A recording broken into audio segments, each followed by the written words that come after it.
దీనులకందించు తొలగును పొగ మంచు ఆ దేవుడే అగుపించు తొలగును పొగ మంచు ఆ దేవుడే అగుపించు కడుపేదైనా ఇళ్ళ రాజైనా కాచే కాచిచ్చు కడుపేదైనా ఇళ్ళ రాజైనా కాచే కాచిచ్చు నిరుపేదైనా ఇళ్ళ రాజైనా తినియే జీవించు స్వామి వివేకానందుని మార్గం స్వర్ణ భారతికి సాధన మంత్రం స్వామి వివేకానందుని మార్గం స్వర్ణ భారతికి సాధన మంత్రం నడవాలి నడుం బిగించి మనమంతా పరిమళించగా మన సంస్కృతి భువనమంతా నడవాలి నడుం బిగించి మనమంతా పరిమళించగా మన సంస్కృతి భువనమంతా గతాన్ని శోధించు అనుభవాన్ని సాధించు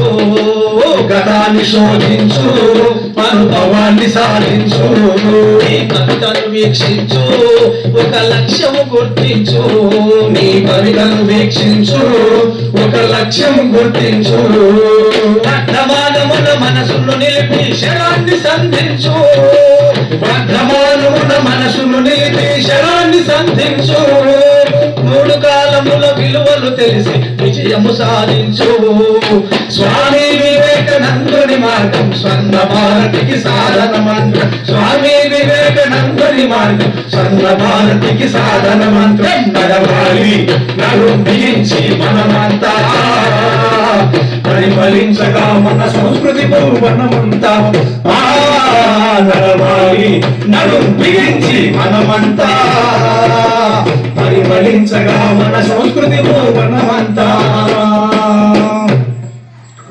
నేను 7th క్లాస్ చదువుతున్నాను. మా అమ్మ పేరు భరతమ్మ, మా నాయన పేరు ఊషయ్య. మన సార్ వాళ్ళు చెప్పినట్లు మంచిగా చదువుకొని జాబులు తెచ్చుకోవాలి. ఇట్లా డ్రగ్స్ అవి ఇవి చేయకూడదు, నేరాలు చేయకూడదు. మనం మంచిగా చదువుకోవాలి, అమ్మ నాన్న కళలు నిలవేర్చాలి.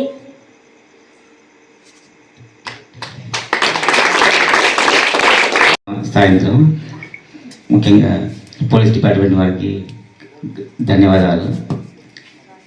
ఈ చక్కటి కార్యక్రమాన్ని మా హాస్టల్లో నిర్వహించినందుకు కృతజ్ఞతలు. ఈ తెలియని పిల్లలకు మీరు వచ్చి ఎన్నో విషయాలు చెప్పారు. ఈ విషయాలు వాళ్ళకు జీవితాంతం గుర్తుపెట్టుకుంటారు. నాకు తెలిసి ఎవరు నేరం చేయరు, తప్పుడు మార్గంలో ప్రయాణించారు. ఇంకా బళ్ళు నడపారు. ఇక్కడ నుంచి నేరం అంటే ఏమిటో వాళ్ళకి తెలిసిపోయింది. ఇంత మంచి ప్రోగ్రామ్ని మా హాస్టల్లో నిర్వహించి మా పిల్లల్ని విద్యావంతుల్ని విజ్ఞానవంతుల్ని చేసినందుకు ధన్యవాదాలు. సో హాస్టల్ వార్డెన్ గారికి studying 10th English medium. My father name is A. Mallesh. My mother name is Anjali. My village name is Bairapalli. My district Mamnar. ఈరోజు సార్ వాళ్ళు మనకు రోడ్డు రవాణా గురించి బండి మీద మనం 15 ఏళ్ళు దాటాక ముందుకే మనం బండి నడుపుతున్నాం. అందుకు మనం బండి నడపకుండా 18 ఏళ్ళు వచ్చినాక బండి నడుపుదాం. ఇప్పటి సంది బండి నడపొద్దు. బండి నడిపితే ఇతర కుటుంబాలకు ఇబ్బంది కలుగుతుంది. వాళ్ళకు మనం దాదాపు తాకితే వాళ్ళ కుటుంబాలు నష్టాలు అవుతాయి. ఇప్పటి సంది మనం బండ్లు నడపొద్దు. Thank you. వాళ్ళకు 100-200 ఇస్తారన్నమాట.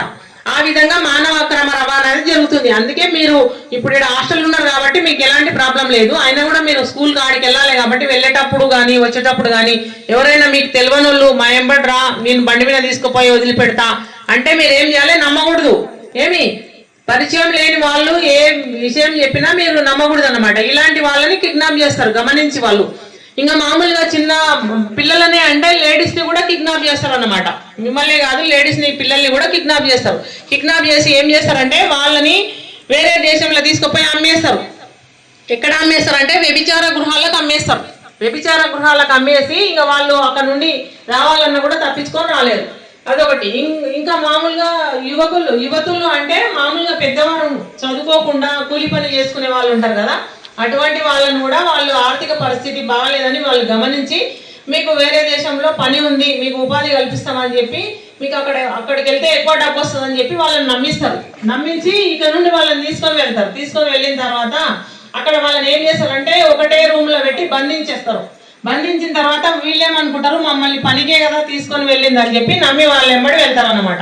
అక్కడ పోయిన తర్వాత వాళ్ళని ఏం చేస్తారు, వ్యభిచార గృహాలకు అమ్మేస్తారు. వాళ్ళని కూడా అమ్మేసి ఇంకా వాళ్ళు గమనించి నేనేంది పని కోసం వచ్చిన కదా ఇక్కడ ఎందుకు పెట్టిండ్రు అని అడిగే లోపే వాళ్ళకు మత్తు ఇంజక్షన్ ఇచ్చేస్తారు అనమాట. అంటే వాళ్ళకు ఎప్పుడు మేలుకో వచ్చినా కూడా ఒక మత్తు ఇంజక్షన్ ఇచ్చేసి వాళ్ళు ఎప్పుడు మత్తులో ఉండేటట్లు చేస్తారు అనమాట. వ్యభిచార గృహాలకు పోతే ఎలాంటి వాళ్ళైనా మళ్ళీ బయటికి రాలేరు.